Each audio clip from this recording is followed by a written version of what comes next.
Car Kadosh Venerva, nous reprenons la suite de l'étude de la plume de la délivrance, l'ouvrage du Rav Yosef Zini, Zached Letov, qui est sous-titré dans son premier tome, Israël face aux nations. Nous étions au troisième point que nous allons aborder de la façon suivante, tel qu'il est exprimé, l'éducation, retour à l'école primaire. Qu'est-ce que ça signifie, retour à l'école primaire? En effet, comment donc affronter toutes ces épreuves, c'est-à-dire toutes les épreuves que le peuple d'Israël a vécues durant tant de siècles d'exil, avec tant de méchanceté gratuite, tant de haine, et avec tout ce que la haine a pour conséquence, c'est-à-dire non seulement ce qu'elle engendre comme conséquence sur les personnes qui en sont la victime, mais il y a une autre conséquence à laquelle on ne pense jamais. Par exemple, prenons un exemple qui est très célèbre, celui de la Shoah. On parle souvent des 6 millions de morts que la Shoah a engendré. Bien entendu que c'était une catastrophe, bien entendu que c'était affreux, bien entendu que c'était un malheur terrible. Mais certains ont eu, je dirais, la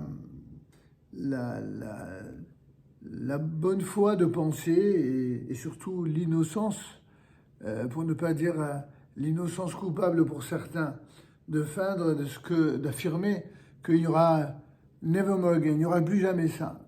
Alors effectivement, il y a rien n'est comparable à la Shoah, absolument rien. Pas d'ailleurs davantage les exactions du pogrom du 7 octobre, qui est quelque chose d'effroyable, mais qui reste un pogrom. Ce n'est pas une Shoah de 6 millions de personnes. Pour autant, ce dont on ne parle jamais, à l'époque comme aujourd'hui, ce sont les conséquences de la conséquence, à savoir les victimes de la Shoah, ce n'est pas uniquement les 6 millions de Juifs qui ont été lâchement assassinés, massacrés de façon organisée. Les victimes, c'est aussi tous ceux qui sont leurs proches et qui ont vécu tellement le malheur de cette réalité que certains s'en sont pris à Dieu plus qu'aux nazis, d'autres s'en sont pris à la réalité de ce que doit être le peuple d'Israël sur sa terre et à la Torah et aux mitzvot et aux maasim tovim. Et on pourrait ainsi multiplier la liste de tous ceux qui ont été malheureusement conditionnés par l'éducation de la Shoah, qui est une éducation non pas de la mémoire, des leçons à tirer des ennemis d'Israël, mais au contraire, ceux qui ont pour seule et unique, leçon de savoir comment s'entendre avec les ennemis d'Israël. Et on voit les conséquences dramatiques. On peut dire sans être excessif que il y a en plus des 6 millions de victimes de la Shoah, il y en a au moins autant qui ont été des victimes secondes, c'est-à-dire ils ont perdu la sensibilité juive, parfois leur âme juive, Dieu préserve, ou d'autres fois leur intellect fidèle à la Torah, au mitzvot et au maasim tovim.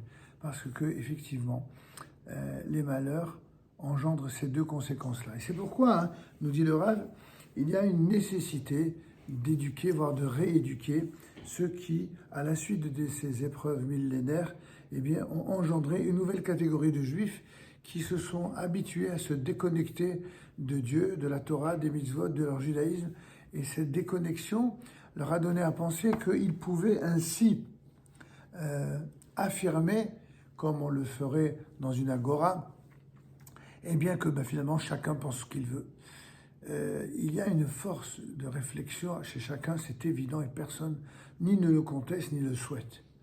Mais notre référence absolue et ultime reste la référence de celui qui est au-dessus de tout et qui aura toujours le dernier mot sur toutes les idéologies, c'est-à-dire Akadosh Baruch Hu. Et pour ça, il faut réapprendre à raisonner de manière juive, de façon conforme à l'ensemble des maîtres d'Israël. C'est pourquoi le Rav pose la question, comment affronter toutes ces épreuves sans perdre le fil du développement et du processus divin déjà bien entamé. Cette situation complexe du retour des enfants d'Israël, mais aussi de la souveraineté sur leur terre, doit être accompagnée d'une éducation profonde aux valeurs intrinsèques. Il s'agit d'ici d'un message notamment pour ceux qui vivent en Eretz Israël. Certains comprennent pourquoi ils vivent là-bas, d'autres ne savent toujours pas pourquoi. D'ailleurs, il y en a qui savent tellement pas pourquoi ils vivent en Eretz Israël, qu'au lieu d'encourager les Juifs à revenir et à la Torah, à Eretz Israël, vous avez des gens qui parlent de Torah et qui conseillent des Juifs de Chutz La'aretz surtout de rester en dehors d'Israël. Et vous en avez qui, au contraire, restent en Eretz Israël, mais qui veulent tourner le dos à Dieu et à la Torah. Tout ça, ce sont des malades de l'exil, sans aucune condescendance ni mépris à l'écart des uns ou des autres, mais des gens qui ont pris de la Torah ce qu'ils ont décidé de prendre. Or, c'est pas ça le message, comme on le verra. C'est pourquoi cette situation complexe du retour des enfants d'Israël et de la souveraineté sur leur terre, elle doit être accompagnée d'une éducation profonde. C'est-à-dire quoi, une éducation profonde? Une éducation aux valeurs intrinsèques, comme seuls peuvent la procurer les authentiques Talmidei Hachamim qui sont fidèles aujourd'hui en Eretz Israël à ce que tous les Hachamim de toutes les générations nous ont transmis. Durant la période du désert, Moshe Rabbeinu, écoutant le conseil de Yitro, instaura donc une armature éducatrice faite d'hommes éminents, craignant Dieu, amis de la vérité, pour reprendre l'expression du Passouk, ennemis du lucre, c'est-à-dire ennemis du profit financier, qui soit donc placé à la tête comme chiliarque, centurion, cinquantenier et décurion, pour reprendre la traduction un peu pompeuse, mais qui correspond au texte Saralafim, etc. Et nous avons, pour ceux qui sont des hébraïsants, nous rappelons le verset dans Shemot Yutret Kafalef Kamas Gimel Ve'ata techazen kol ha'am anshe hayil yir'e Elohim anshe emet son et batza ve'samta alehem sarei alafim sarei me'ot sarei hamishim ve'sarei asarot. Et ensuite ve'shafetu et ha'am bechol ha'et ve'alia kol ha'davar ha'gadol yaviu elecha ve'chol ha'davar ha'katon yishfetuhem ve'hakel me'alecha ve'nasiu itach. אם את הדבר הזה תעשה וציווך אלוהים ויכולת לעמוד וגם כל העם הזה על מקומו יבוא בשלום. Qu'est-ce que c'est que ces versets? Ils viennent nous indiquer quelles sont les conditions pour que ça fonctionne. Ces chefs spirituels avaient pour fonction de s'occuper des différentes parties du peuple et de les préparer à leur entrée en terre d'Israël. Ce retour physique est donc lié à un retour spirituel inséparable afin de pouvoir permettre une optique de foi profonde dans l'adversité et les épreuves à venir. En effet, essayer de préparer les Juifs à vivre selon la Torah, comme certains en ont parfois la sincère prétention, passe non pas par le désir de fabriquer des Juifs de Chutz La'aretz et de les amener en Israël pour qu'ils restent des Juifs de Chutz La'aretz en Israël. Non, il faut depuis Chutz La'aretz fabriquer, ou plus précisément élever et faire grandir des Juifs qui, lorsqu'ils seront en Eretz Israël, deviendront de véritables Juifs exemplaires, non seulement pour la nation d'Israël, mais pour l'ensemble des nations du monde. Et pour ce faire, ils se doivent d'étudier une Torah qui s'appelle dans le Midrash Torah d'Israël, une Torah qui ne laisse rien de côté, qui n'est pas une Torah que je dirais réactionnaire, c'est-à-dire celle qui n'est là que pour réagir aux ennemis du peuple d'Israël ou aux ennemis du judaïsme. C'est une Torah qui prend en compte et en considération la totalité des dimensions et des paramètres nécessaires à la vie non seulement d'un individu, mais également du peuple d'Israël sur sa terre. Comment se comporter entre juifs? Comment se comporter vis-à-vis d'un juif de Torah et vis-à-vis d'un juif qui n'est malheureusement pas encore dans la Torah? Ça, c'est une formation dont un juif a besoin de s'armer. Cette armature-là, comment s'appelle cette armature dans la Shon Chazal? Ce sont les Chachmei Israël, les Gdolei Israël, les véritables Gdolei Israël. Parce que selon les idéologies, vous savez, il y a des idéologies qui vous feront croire que les Gdolei Israël ne se trouvent que dans un seul univers. Il y a des gens qui croient que les Gdolei Israël ne se trouvent que à Vilna, ou les Gdolei Israël ne se trouvent que dans le monde de la Chassidoute, ou que les Gdolei Israël se trouvent que dans le monde de la Tzionout, ou que les Gdolei Israël se trouvent que dans... Et la vérité, elle est à l'image de la façon dont Yaakov Avinu a produit la bracha à ses enfants. Il a donné une bracha à ses enfants. Pour ceux qui sont habitués au texte, ils verront qu'il y a des brachot, elles sont difficiles à comprendre. Il y a des brachot qui sont avec une douceur merveilleuse et d'autres qui sont très, très, très dures.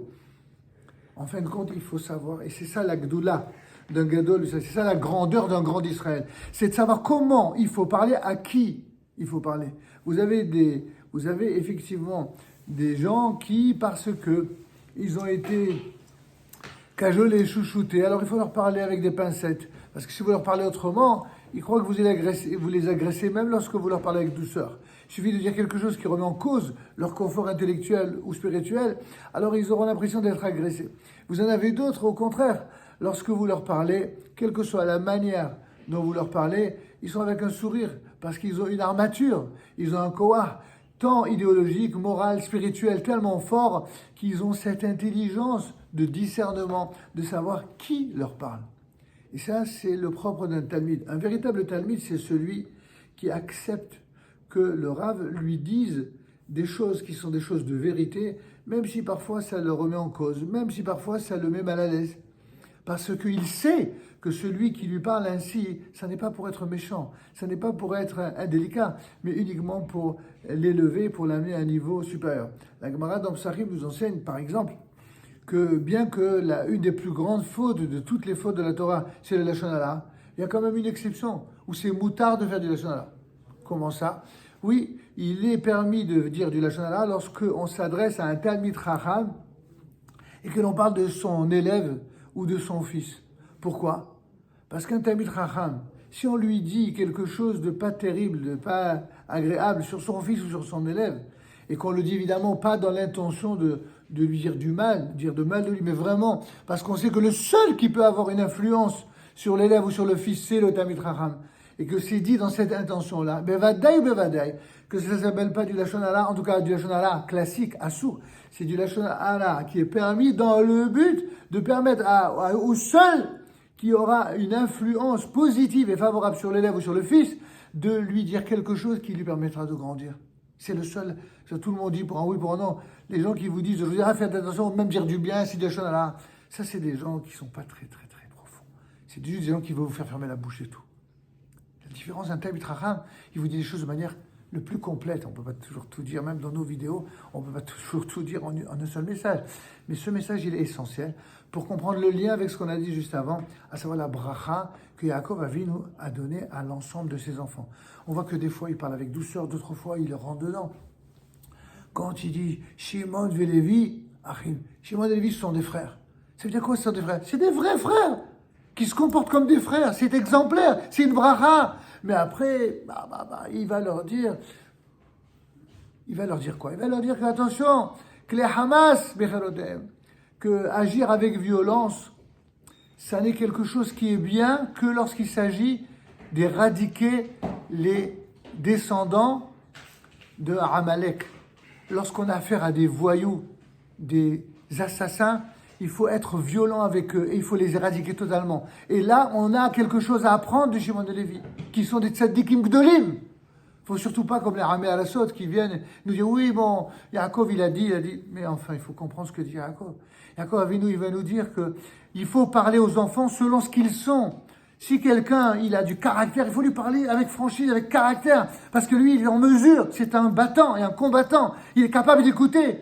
Mais si c'est quelqu'un, à peine vous lui dites quelque chose, il se met à chialer, ou alors à pleurer dans les jupons de sa mère, alors celui-là, pour arriver à la vérité, il faut lui dire des choses qui seront audibles chez lui, au moment, savoir, mais ça c'est l'art d'un grand Talmid Chacham, un vrai grand Talmid Chacham et d'un pédagogue, c'est de savoir à qui on s'adresse, d'où la difficulté des rabbanim qui parlent devant un auditoire tellement composé de gens tellement différents. C'est très difficile de dire des choses qui puissent convenir à tout le monde, parce que entre ce qui sort de la bouche d'un Talmid Chacham et ce qui rentre dans les oreilles des auditeurs, il y a un monde de différences et aussi de déformations possibles. C'est pourquoi il faut s'entourer parfois de nuances, et c'est ce que nous essayons de faire, même lorsque nous faisons des vidéos. On essaie toujours d'employer un langage de vérité très franc, c'est quelque chose qui est connu dans notre style, mais qui n'est jamais désobligeant. J'en profite pour le dire à ceux qui ne nous connaîtraient pas. Ce que nous disons avec franchise n'a jamais eu et n'aura jamais pour volonté d'être désobligeant à l'écart de qui que ce soit. Et c'est pourquoi nous invitons ceux qui ont besoin d'avoir des précisions à s'adresser à nous directement par le biais de chez Elot Larav, notre ligne pour les questions que vous souhaitez nous poser, auxquelles on sera évidemment très heureux de répondre. Shalom Aleichem.